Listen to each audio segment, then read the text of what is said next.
Les cellules du cerveau et ses neurones sont l'enveloppe des informations passées et de la coordination de la prise en charge du corps humain. Certaines par fonction non volontaire et d'autres à la volonté de l'individu. La vie a été conçue de manière à être autodidacte, à s'autosuffire soi-même.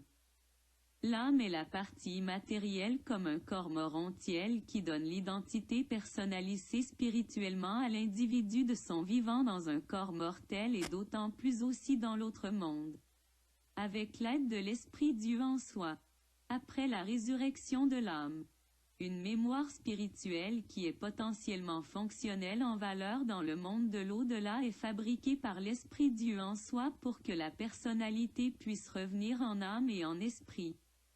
Les mondes où sont faits de matériaux morontiels sont appelés mondes morontiels qui ont un étroit rapport avec les énergies de l'âme.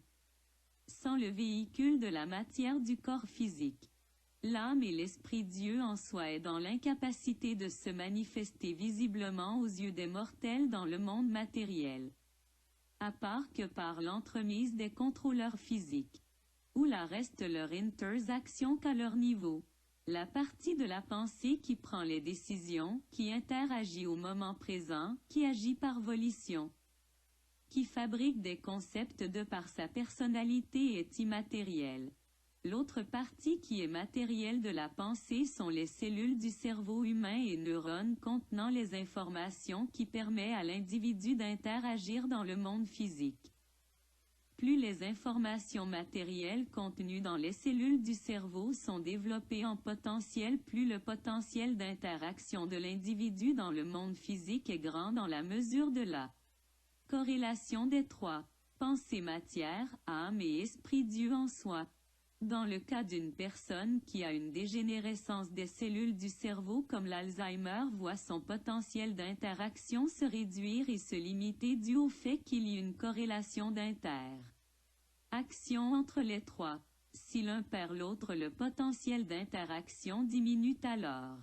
L'âme, la pensée immatérielle ont besoin de l'enveloppe cellulaire contenant les informations pour avoir les outils qui leur permettent d'un potentiel personnalisé de se manifester. Le potentiel intellectuel vient donc compléter l'interaction, le potentiel des décisions. Si le potentiel intellectuel physique diminue, alors le potentiel d'interaction s'handicape peu à peu. À l'inverse, le potentiel peut s'accroître par un ensemble de facteurs. La conjugaison et la corrélation de la pensée intellectuelle physique. Âme et esprit Dieu en soi est essentiel au bon développement vers l'avant de l'évolution humaine ainsi que du plan cosmique de Dieu. L'Esprit Dieu trouve son cours de même que la vie suit son cours. Peu importe ce qu'il arrive. Dans le cas d'un AVC d'un incident cérébrovasculaire qui endommage les fonctions monitrices de certaines parties du cerveau. Le potentiel d'interaction diminue mais l'identité personnelle dans l'âme de l'individu demeure dans bien des cas.